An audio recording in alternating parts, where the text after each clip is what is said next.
Ave o Maria, piena di grazia, il Signore è con te. Tu sei benedetta fra le donne e benedetto il frutto del tuo seno, Gesù.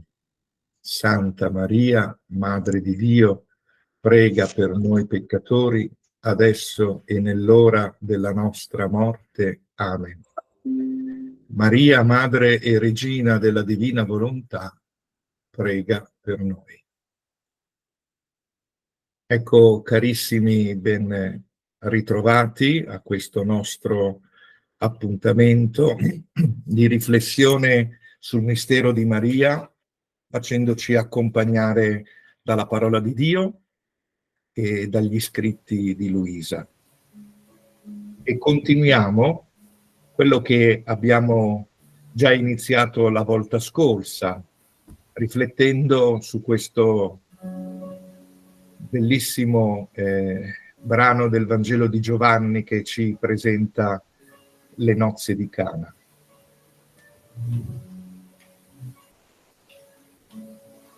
Come sempre, allora, leggiamo il brano del Vangelo.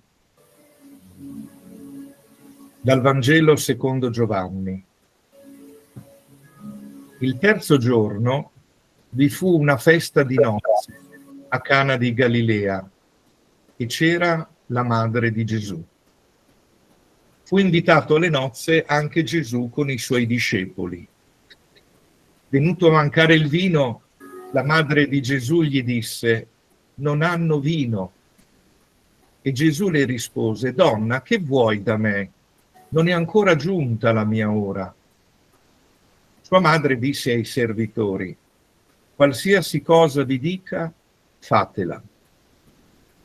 Vi erano là 6 anfore di pietra per la purificazione rituale dei giudei, contenente ciascuno da 80 a 120 litri. E Gesù disse loro: riempite d'acqua le anfore, e le riempirono fino all'orlo. Disse loro di nuovo: ora prendetene e portatene a colui che dirige il banchetto. Ed essi gliene portarono. Come ebbe assaggiato l'acqua diventata vino, colui che dirigeva il banchetto, il quale non sapeva da dove venisse, ma lo sapevano i servitori che avevano preso l'acqua, chiamò lo sposo e gli disse: tutti mettono in tavola il vino buono all'inizio, e quando è già bevuto molto, quello meno buono. Invece hai tenuto da parte il vino buono finora. Questo, a Cana di Galilea, fu l'inizio dei segni compiuti da Gesù. Egli manifestò la sua gloria e i suoi discepoli credettero in lui. Dopo questo fatto scese a Cafarnao insieme a sua madre, ai suoi fratelli e ai suoi discepoli. Là rimasero pochi giorni. Ecco, carissimi, contempliamo questa scena delle nozze di Cana, un po' come abbiamo fatto la volta scorsa, guardando questo affresco di Giotto che troviamo nella Cappella degli Scrovegni a Padova, dove, dicevamo l'altra volta, viene rappresentato molto bene il significato di questo brano del Vangelo, che anche se parla di un matrimonio, non parla direttamente di un matrimonio tra due persone, ma un matrimonio tra due realtà, cioè tra l'umanità e la divinità. E a questo matrimonio, che rappresenta l'unione, il progetto di Dio di voler vivere sempre con l'umanità, sposarsi con l'umanità, c'è un problema, c'è una distanza, come abbiamo fatto notare, che c'è una distanza tra lo sposo e la sposa dentro questo affresco. Ma c'è la presenza di Maria, che è, possiamo dire, la vera protagonista di questo brano del Vangelo.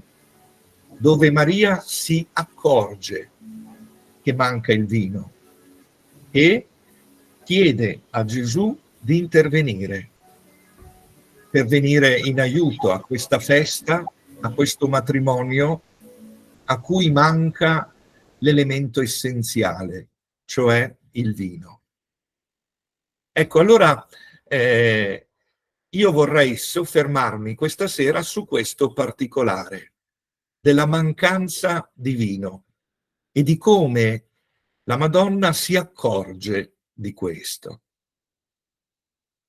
Mentre appunto il banchetto è in pieno svolgimento e tutti gli invitati sono intenti a mangiare e a godere della musica, ecco che la Madonna si accorge che c'è qualcosa che non va. Assume un volto preoccupata e allora va a informarsi qual è il problema, perché si è persa quella gioia che stava caratterizzando questa festa di nozze. E la Madonna coglie nelle parole degli altri che le descrivono che cosa sta succedendo, coglie nelle loro parole tutto lo sconforto per questa situazione un po' imprevista della mancanza del vino e anche la tristezza, perché un'occasione di gioia come quella di una festa di matrimonio rischia di trasformarsi in una brutta figura.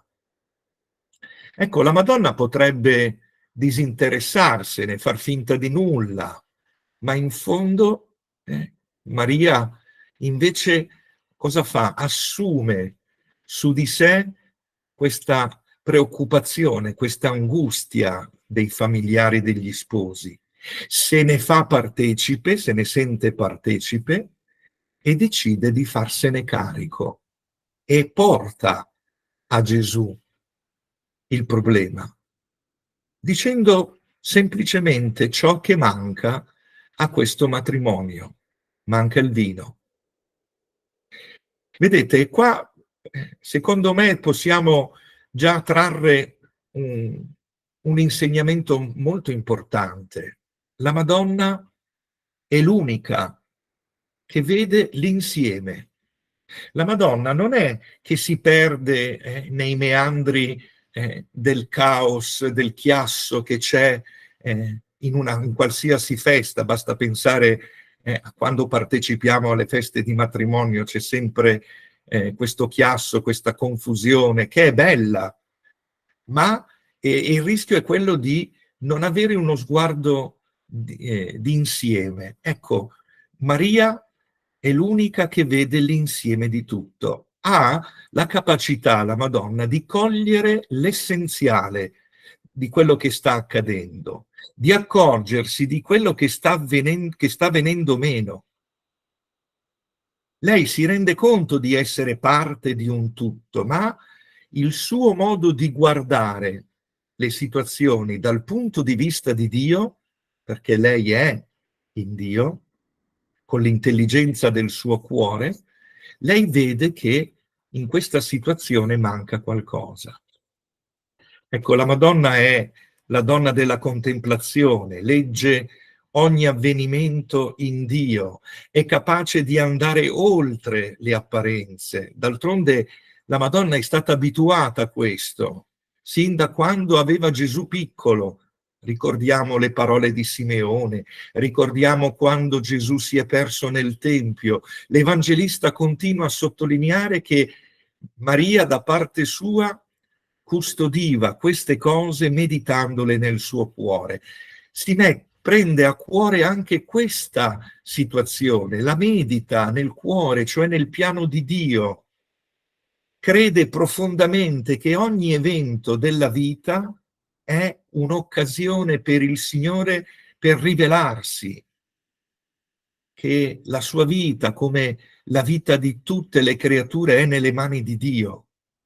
E proprio perché la Madonna si lascia guidare, illuminare continuamente dalla parola di Dio, da questa sapienza che viene dall'alto, non rimane mai indifferente, si accorge di quel particolare, di quella mancanza, del venir meno del vino. Maria, mossa da una sollecitudine anche tipicamente materna, dal desiderio di fare qualcosa, appunto, si avvicina a Gesù e dice: non hanno più vino. Certo, quell'espressione è l'esposizione di un fatto, ma prima di tutto quella espressione rappresenta una sollecitazione a intervenire. È molto bello questo atteggiamento di Maria. In un certo senso va a disturbare suo figlio, che non era neanche tra gli invitati principali, ma lo va a disturbare perché possa intervenire per risolvere il problema. E lo sa, e lo va da suo figlio perché sa che l'intervento di suo figlio riesce a ripristinare quell'armonia che si stava perdendo. Le parole di Maria lasciano intendere che Maria non è preoccupata tanto da questo dettaglio materiale all'interno di questa festa di nozze, il vino, ma il significato che quel vino rappresenta, cioè l'armonia dello stare con Dio. E quindi Maria si accorge che manca ciò che è fondamentale all'umanità, cioè la gioia dello stare con Dio. C'è qualcosa che impedisce allo sposo e alla sposa di gioire nella loro vita coniugale. E sappiamo che nella metafora di questo matrimonio, in corrispondenza alla vita, rappresenta il ruolo del peccato, che toglie la gioia di vivere. E quindi la Madonna invita Gesù a dare risposta a questa attesa dell'umanità che vuole essere guarita, che vuole ritornare a vivere con Dio. Non abbiamo più vino perché? Perché siamo manchevoli di comprensione, di accoglienza della parola di Dio. Manchiamo di vino perché abbiamo una fede che non cresce nell'amore di Dio. Non facciamo l'esperienza dell'incontro con Gesù come un incontro liberante, che ci libera, che ci redime, ma a volte viviamo un egoismo camuffato che ci lascia un cuore secco, che ci fa essere nella formalità uniti a Dio, ma nella realtà lontani da Dio. Già lo diceva il profeta Isaia: questo popolo mi onora con le labbra, ma il suo cuore è lontano. E quindi la Madonna, proprio perché lei è la piena di grazia, lei è riempita della presenza di Dio, perché lei ha in sé, vive la gioia dello stare con Dio, ha quel vino, ha quella scorta di vino che le permette di vivere gioiosa al cospetto di Dio, si accorge di tutto e interviene. E allora possiamo comprendere perché la Madonna è quell'anello di congiunzione che ha permesso a Dio di poter attuare la redenzione. Perché grazie alla disponibilità di Maria, grazie alla fede di Maria, grazie all'amore di Maria che lo ha espresso in quel fiat pronunciato all'angelo, ha permesso a Dio di poter finalmente operare quel miracolo, quel prodigio, che è quello di dare il vino buono, ciò che rende gustosa la nostra vita e rende piena la nostra vita con Dio. E allora questa sera, brevemente, perché al termine della catechesi vogliamo anche leggere il sesto giorno del Libro della Regina come appuntamento quotidiano per tutti in questo mese di maggio, allora vorrei brevemente leggere con voi questi due brani. Il primo, questo, del volume 17 del 1 maggio 1925, dove Gesù parla delle tre missioni, la missione di Gesù, e la definisce come unica missione. È stata unica la missione di Gesù, ma pensando alla missione di Maria, anche quella di Maria è stata una missione unica. E poi, come sempre, arriva a Luisa intendendo i figli della Divina Volontà, che anche la missione di Luisa e dei figli della Divina Volontà è una missione unica. Allora cerchiamo di vedere questa missione proprio guardando come la Madonna si è comportata alle nozze di Cana, avendo questo sguardo attento a ciò che conta, non alle stupidaggini, alle piccole cose, a ciò che è superficiale, ma andare al cuore, perché questo è quello che va sanato, va redento. Dice Gesù: la mia umanità ebbe per missione dalla mia divinità la salvezza delle anime e l'ufficio di redentore di redimerle. Per questo ufficio mi vennero affidate le loro anime, le loro pene, le loro soddisfazioni, sicché io racchiusi tutto. E se la mia umanità non avesse racchiuso un'anima, una pena, una soddisfazione, l'ufficio di redentore non sarebbe stato completo. Quindi non avrei racchiuso in me tutte le grazie, i beni, la luce che a ciascun'anima era necessario dare. E sebbene non tutte le anime si salvano, ciò dice nulla. Io dovevo racchiudere i beni di tutti, per fare che da parte mia, per tutti, avessi grazie necessarie e sovrabbondanti per poter salvare tutti. Ciò mi conveniva per decoro e per giusto onore al mio ufficio di Redentore. Ecco che Gesù parla della sua missione nella sua umanità.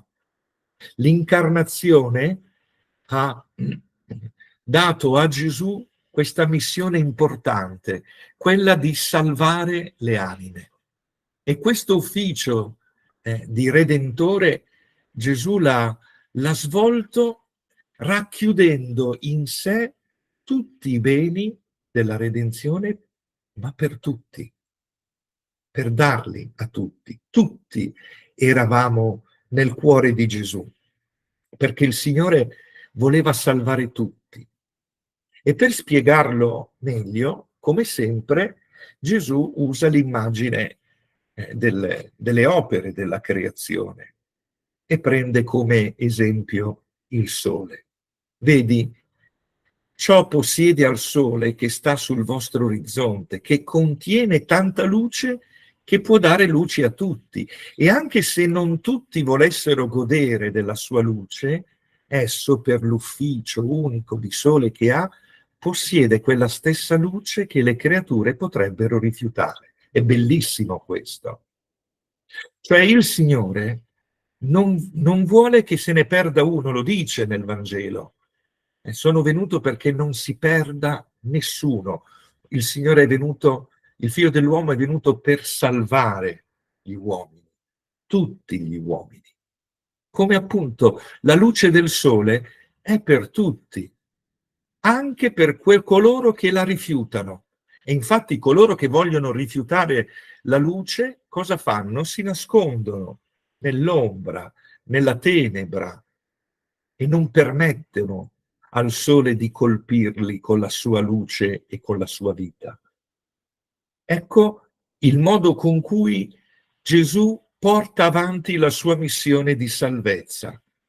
Vuole ha portato tutti con sé e poi ha lasciato la libertà a noi di aderire o non aderire a questo, ma la sua volontà è quella di avere tutti con lui.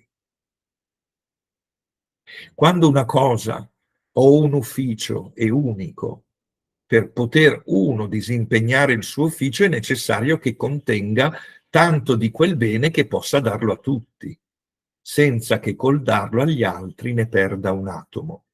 Onde molto più questo conveniva a me, che dovevo essere il nuovo sole delle anime, e con la mia luce dovevo dar luce a tutti e abbracciare tutto per poterli portare alla maestà suprema e per poter offrirle un atto che contenesse tutti gli atti a far scendere su tutti la luce sovrabbondante per metterli in salvo. E allora proviamo per un attimo a ritornare alle nozze di Cana. Quel vino buono che manca e che Gesù dà, dentro quel vino buono che il Signore vuole dare a tutti quegli invitati, è proprio questo, è tutti i beni che il Signore vuole dare a tutta l'umanità, a tutte le creature, tutte, senza discriminazione. Se noi accogliamo questo dono, questo vino buono che Lui ha già preparato e che vuole donare, se noi lo accogliamo, ecco che la vita delle creature cambia. Ma questa è la missione di Gesù, che è una missione unica.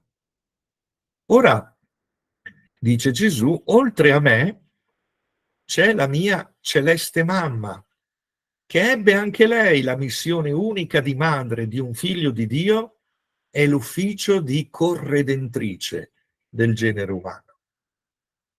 Come missione di maternità divina, la Madonna fu arricchita di tanta grazia che, unito tutti insieme il tutto delle altre creature celesti e terrestri, mai potranno uguagliarla. Ma ciò non bastò. Per attirare il Verbo nel suo materno seno, abbracciò tutte le creature, amò, riparò, adorò la maestà suprema per tutti, in modo da poter fare lei sola tutto ciò che le umane generazioni dovevano fare verso Dio. Onde nel suo cuore virginale aveva, bellissima questa espressione, una vena inesauribile verso Dio e verso tutte le creature. L'attenzione di Maria non era rivolta solo a Dio, era rivolta a Dio e anche a tutte le creature, perché aveva capito la Madonna che il suo compito doveva essere quello di essere sì la madre del figlio di Dio, ma anche la madre dei figli di Dio, e come tale doveva comportarsi anche con le creature. Per questo ha fatto tutti questi atti che le creature dovevano fare, li ha fatti nella volontà di Dio. Quando la divinità trovò in questa Vergine il compenso dell'amore di tutti, cioè finalmente una creatura che corrispondeva al disegno di Dio e che aveva messo la sua volontà nella volontà di Dio, ecco si sentì rapì e si fece il concepimento, cioè l'incarnazione del Verbo. Vedete come è importante questa missione di madre di Maria. Madre sì di Gesù, ma madre nostra, perché nel suo essere madre raccoglie tutti noi e ci riporta a Dio come figli suoi. C'è quel bellissimo canto della devozione popolare che dice: siamo peccatori, ma figli tuoi, Immacolata, prega per noi. E come mi concepì, continua Gesù, prese anche l'ufficio di corredentrice, e prese parte e abbracciò insieme con me tutte le pene, le soddisfazioni, le riparazioni, l'amore materno verso tutti, sicché nel cuore della madre mia c'era una fibra d'amore materno verso ciascuna creatura. Perciò con verità e con giustizia la dichiarai quando io stavo sulla croce, madre di tutti. Lei, anche questo è una bellissima espressione, correva insieme con me nell'amore, nelle pene, in tutto. È bello pensare che non solo Gesù, ma anche la Madonna correva nell'amore per arrivare a tutti. Dice Gesù, non mi lasciava mai solo. Se l'Eterno non le avesse messo tanta grazia da poter ricevere da lei sola l'amore di tutti, mai si sarebbe mosso dal cielo per venire sulla terra a redimere il genere umano. Ecco la necessità, la convenienza che come missione di madre del Verbo dovesse abbracciare tutto e sorpassare tutto. Quando un ufficio è unico, viene come di conseguenza che a chi ne ha la missione nulla deve sfuggire, deve avere sott'occhio tutto per poter porgere quel bene che possiede. Deve essere come un vero sole che può porgere luce a tutti. Ciò fu di me e della mia mamma celeste. Anche qui, come per la missione di Gesù, proviamo a ritornare alla scena di Cana. Ma la Madonna perché interviene? Non solo perché si accorge che manca il vino, ma perché va da Gesù? Perché sa che Gesù ha questo vino e che di questo vino, di questa gioia, già aveva riempito la vita di Maria. E quindi Maria non fa altro che l'ufficio di portare questa esigenza delle creature, appunto come ci diceva prima Gesù parlando della missione di sua madre, portava tutti con lei perché il Signore potesse donare tutta la, la sua grazia, tutta la sua salvezza. E infine, ma lo possiamo dedurre, adesso si arriva a parlare di Maria, di Luisa e della missione unica di Luisa. Ora, dice Gesù, la tua missione è quella di far conoscere l'eterna volontà. La tua missione di far conoscere l'eterna volontà si intreccia con la mia e con quella di mia madre. E dovendo servire a bene di tutti, era necessario accentrare in una creatura questo sole eterno del mio volere, onde come missione unica da una potesse questo sole sfolgorare i suoi raggi affinché tutti potessero prendere il bene della sua luce. Onde per decoro e onore della mia volontà dovevo versare in te tali grazie, luce, amore e conoscenza di essa come forieri e preparativi che convenivano all'abitazione del sole del mio volere. Ecco il ruolo di Luisa.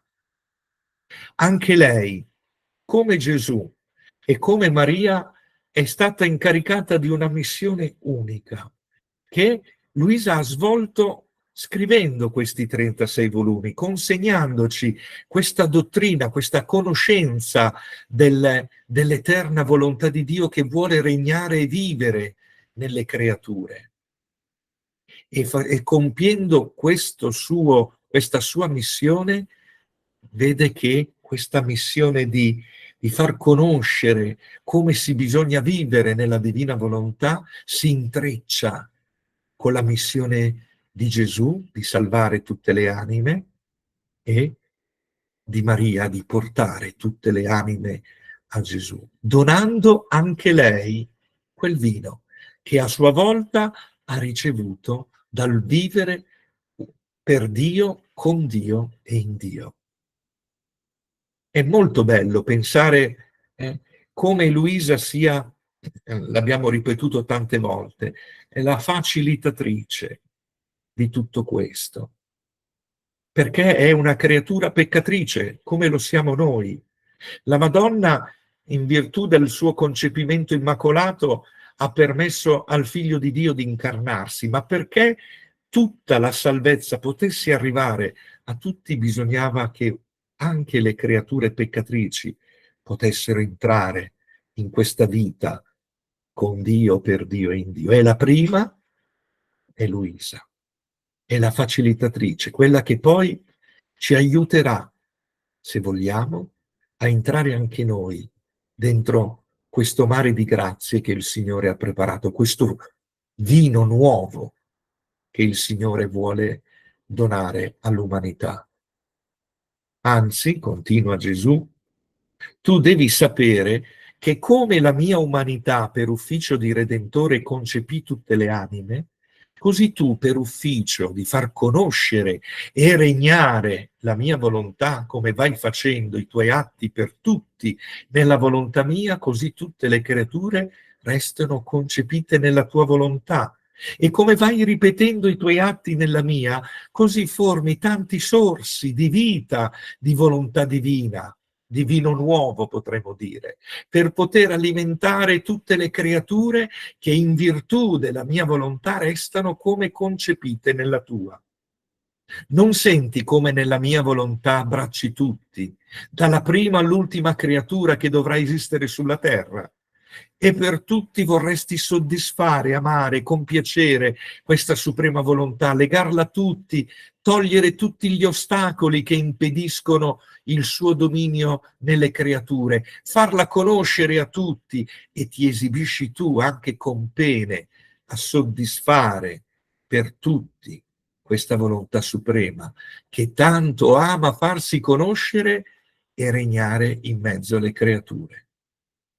Gesù non fa altro che sta descrivendo quello che Luisa ha imparato da Gesù.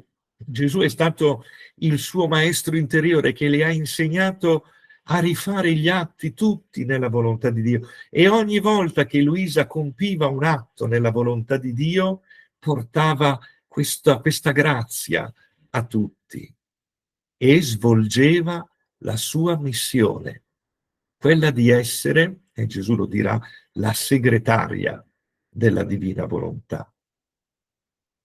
A te è dato, figlia mia, di far conoscere i pregi, il valore, il bene che contiene e il suo eterno dolore di vivere sconosciuta, nascosta in mezzo alle umane generazioni, anzi dai cattivi disprezzata e offesa e dai buoni messa alla pari delle altre virtù, come se fosse una piccola lucerna, come sono le virtù, e non un sole, qual è la mia volontà. La missione della mia volontà è la più grande che può esistere. Non c'è bene che da essa non discenda. Non c'è gloria che da essa non mi venga. Cielo e terra tutto accentra. Perciò sii attenta, né voler perdere il tempo. Tutto ciò che ti ho detto per questa missione della mia volontà era necessaria non per te, ma per l'onore, la gloria e la santità della mia volontà. È interessante come Gesù riempie di responsabilità Luisa, è come se la alzasse, ma poi gli dice: ma guarda che questo non è per tua gloria, ma è per la mia santità, per la gloria e la santità della mia volontà. Tu sei uno strumento nelle mie mani per poter far arrivare questo amore che perdona e che ricostituisce quell'unione, quello sposalizio dell'umanità con la divinità che il peccato aveva tolto. E siccome, conclude Gesù, il mio volere è uno, una doveva essere quella a cui dovevo affidarlo, per mezzo della quale dovevo far sfolgorare i suoi raggi per far bene a tutti. Ecco il ruolo di Luisa. Gesù ha centrato tutto in Luisa non per renderla la più grande di tutte, ma per permettere a tutti di arrivare a Dio. Luisa ne è lo strumento. Se vogliamo usare un'immagine che ci ha lasciato Madre Teresa di Calcutta, è la matita nelle mani di Dio. Luisa è solo la matita che è necessaria per scrivere, ma scrive ciò che la mano di Dio vuole scrivere. Lei lo permette, facilita a Dio di scrivere la sua storia d'amore con l'umanità.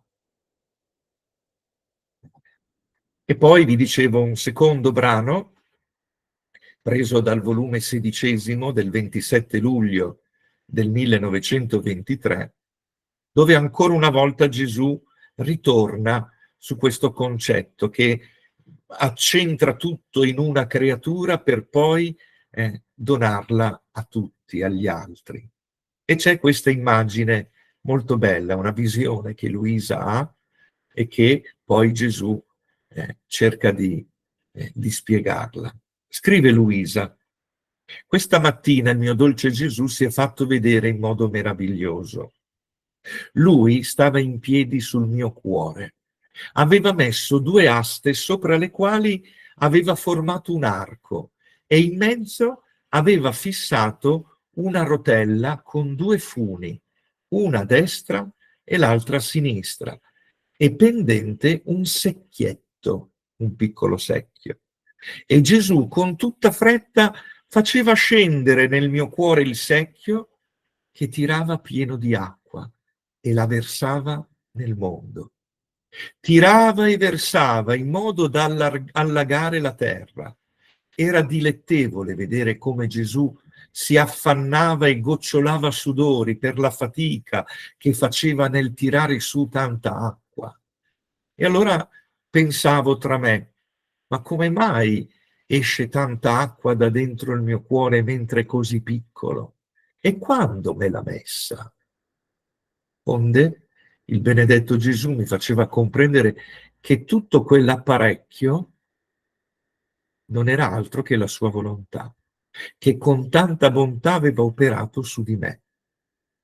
Le acque che tirava su erano tutti detti, tutti gli insegnamenti che come in deposito aveva messo nel mio cuore, sulla sua adorabile volontà, che più che acqua, volendo innaffiare la Chiesa per darle la conoscenza della sua volontà, ma la tirava su per fare che si compia come lui vuole. Bellissima questa cosa. Ancora una volta Gesù fa capire a Luisa il ruolo che lei ha, che è quella di essere sì depositaria di queste verità, ma non per lei, non per rendere grande la sua vita, ma perché potesse arrivare a tutti, prendendo come veicolo una creatura peccatrice, piccola. Gesù lo dice, e non ho trovata nessuna creatura più insignificante sulla terra, per questo ho scelto te. Però attraverso la piccolezza, l'umiltà, l'insignificanza della vita di Luisa, diventa il veicolo più grande per portare questa vita divina a tutte le creature. E Gesù ha detto: figlia mia, così feci nell'incarnazione. Prima deposi nella mia cara mamma tutti i beni che convenivano per scendere dal cielo in terra, e poi mi incarnai e feci il deposito della mia stessa vita. Dalla mia mamma uscì questo deposito come vita di tutti. E così sarà della mia volontà. È necessario che faccia il deposito dei beni, degli effetti, prodigi e conoscenze che contieni. E dopo aver fatto il deposito in te, allora si farà via e si darà alle altre creature. Perciò vedi, tutto è preparato. Il deposito è quasi infine, alla fine. Non resta altro che disporre i primi per farlo conoscere, affinché non resti senza il suo frutto. E anche qui, tornando alle nozze di Cana, quel vino il Signore l'aveva già preparato, è tutto pronto, ci voleva solo la sollecitazione di Maria per poter dare questo vino a questi invitati alle nozze e soprattutto a questi sposi che stavano perdendo la gioia dello stare insieme, la gioia della vita donata l'uno per l'altro. Ecco, carissimi, vogliamo chiedere al Signore per ciascuno di noi proprio questa grazia di metterci anche noi dentro questa conoscenza di queste verità, di queste meraviglie della divina volontà, non con un'intenzione egoistica, li prendo per me così la mia vita spirituale arriverà ad altezze spropositate, ma perché no, anche noi, se vogliamo essere veri figli della divina volontà, dobbiamo essere quello strumento per portare questo vino nuovo, questa gioia divina a tutte le creature, a tutti i nostri fratelli e sorelle. Fiat.